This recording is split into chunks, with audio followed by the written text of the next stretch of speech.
kira-kira budaya Bandung apa nih? Yuk, lo tahu nggak budaya Bandung apa? Aduh, lo tanya gua aja nggak tahu. Gua kan pendatang ini, pendatang baru. Yuk tanya Kak Dika. Kak, Tahu nggak budaya Bandung? apa yang apa ya? Nggak tahu juga sih. Coba Tanya. Tahu nggak? kamera? Tahu Gimana? budaya Tahu budaya Bandung nggak? Terus gimana dong? Gimana? Gimana? Gimana kalau kita ke Saungju aja? Sama Ju. Ya. Oke lah. Oke, come on. Oke.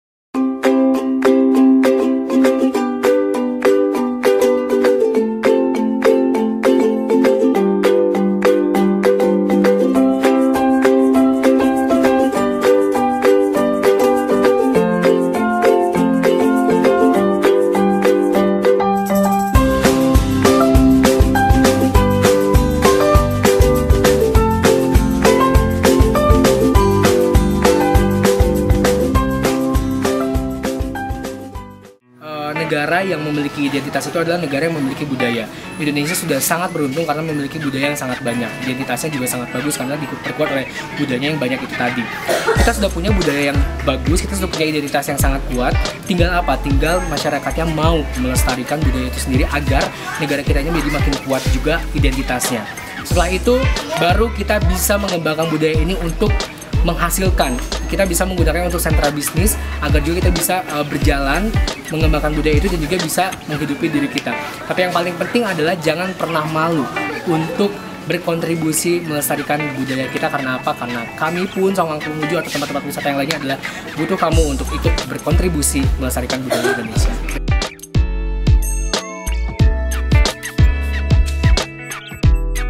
Kesenian Sunda itu adalah kesenian yang berasal dari leluhur yang diturunkan oleh leluhur kepada anak-anak kita sekarang, yang harus kita lestarikan keberadaannya supaya tidak punah. Contohnya ada kesenian Sunda, ada tari Sunda, dari musik ya tari itu segala macam. Contoh dari tari Sunda itu ada Dari Jaipong. goyangan kayak gitu, bajidor kahor, tadi ada adu manis, ada tari perang, udah sih ya kurang lebih segitu. Terus pokoknya itu banyak banget. Tapi kalau misalkan yang kita familiar aja yang sering kita dengar tuh paling kalau Sunda tuh ada angklung. Yang alat musiknya tuh yang kita mainin rame-rame gitu kan, musik tong-tong kayak gitu deh, pakai dari bambu. Terus ada gamelan. Gamelan itu alat musik yang dipukul gitu. Terus banyak sih teman-temannya kayak mulai dari gong, terus mulai dari apa namanya bonang, itu banyak ya pokoknya. Terus ada apa lagi ya?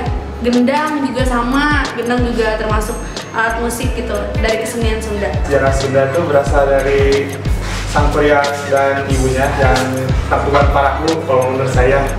Pokoknya itu ceritanya panjang banget, gak bisa diceritain banyak. Budaya angklung itu sendiri Emang udah dikenal dari dulu ya, dan kalau dilihat dari tahun ke tahun tentunya ini meningkat. Karena apa? Karena dilihat dari banyaknya pengunjung yang datang ke sini dan juga pengunjung yang ingin berlatih angklung sendiri. Di 2013 saja, alhamdulillahnya saya patut bangga karena apa? Karena banyaknya wisatawan yang datang ke sini bukan wisatawan asing, malah wisatawan domestik. Jadi menurut saya itu adalah bukti nyata dari perkembangan budaya angklung itu sendiri. Jadi kalau dikatakan apakah berkembang atau tidak, menurut saya hingga dewasa ini angklung itu sangat berkembang. orang Sunda udah menggunakan alat musik itu dari zaman dulu. Untuk upacara-upacara adat atau ritual-ritual ya, seperti Papak Tamu Agung, upacara Seren Tahun dengan ada pentatonis, dan juga angklung digunakan katanya untuk membuat padi jadi tumbuh lebih bagus karena suaranya ini bisa berimbas untuk membuat padinya lebih bagus. Nah, tapi kalau untuk sejarah di mana diketemukannya, jadi ada masing-masing versi. Kalau di Jawa Barat, mungkin di Jawa Barat diketemukannya, tapi juga menurut negara Kertagama, angklung juga diketemukan juga di Bali dulu gitu. Dan itu pokoknya kita asal dari Bandung. Kita nggak punya data yang pasti siapa pembuatnya, karena karena tidak tersebut nama satu gitu. orang gitu Oh, untuk gitu ya. pembuat dari angklung. Bahan dasar pembuatan kendang itu tuh dari Banyak sih kalau misalnya kan sekarang sudah mulai masuk ya yang KW-KW itu, mau yang ori atau yang KW. Kalau yang ori Dari kulit pastinya, kulit kerbau. Kulit sapi kerbau ya? Kulit dari kulit pokoknya. kayu pisang, kayu pisang. Nah, kayu pisang itu di istilahnya di apa ya?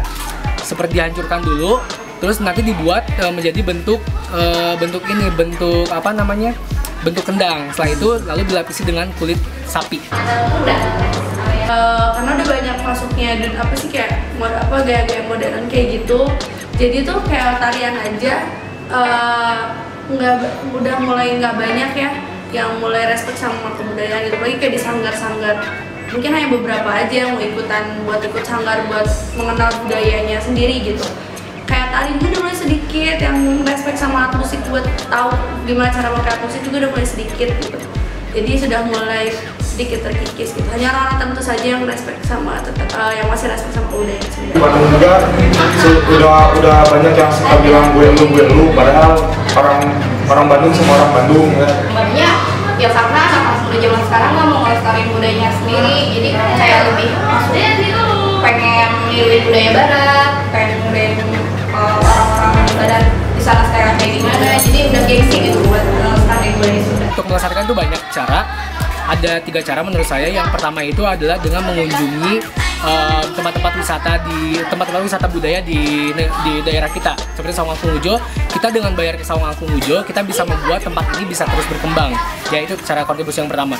Yang kedua adalah kita belajar tentang budaya itu sendiri. Kita bisa belajar tari jaipong, kita belajar angklung. Dengan belajar kita bisa menyebarkan ilmu ini untuk orang banyak. Dan yang terakhir adalah kita bisa berkontribusi dengan berkontribusi langsung, seperti kita menjadi murid di Saungakung Ujo atau menjadi murid di tempat-tempat wisata atau tempat-tempat sanggar budaya lainnya. Itu adalah gitu ya. 3 cara untuk berkontribusi melestarikan budaya Indonesia. Yang pasti itu kita sebelum kita melestarikan itu semua, kita sendiri harus terjun langsung di situ. Jadi secara nggak langsung kalau kita udah terjun dan ikut di situ, pasti kita bakal secara nggak langsung melestarikan budaya tersebut. Gitu. Kayak misalkan kita ikut sanggar atau enggak emang ikut kalau misalkan emang kalau di kampus tuh ada UKM kayak gitu. Ada UKM Sunda kita ikutin. Kalau misalnya di sekolah ada ekstrakurikuler Sunda, misalnya kayak tarian, kayak gamelan kayak gitu-gitu sekarang kita ikutin gitu. Jadi biar kita sendiri sebagai penerus budaya kita juga ikut melestarikan gitu. Harus sering-sering dipublikasikan bahasa Sunda, bikin acara-acara bahasa Sunda gitu. Jadi ikutan itu juga sama saja melestarikan budaya kita sendiri.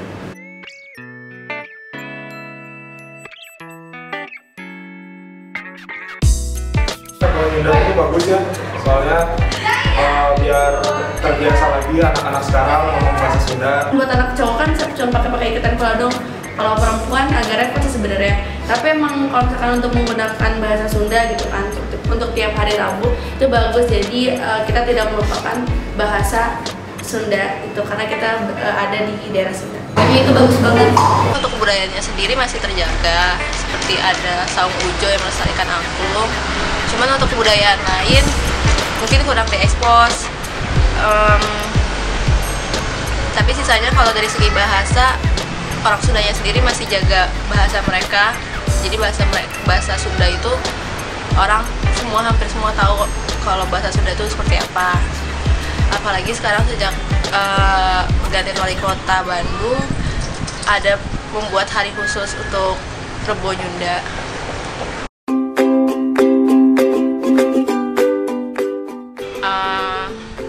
Apa yang kita punya, apa yang orang Sunda itu punya diekspos keluar, jadi semua orang tahu apa aja sih budaya Sunda itu.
Kenceng tuh.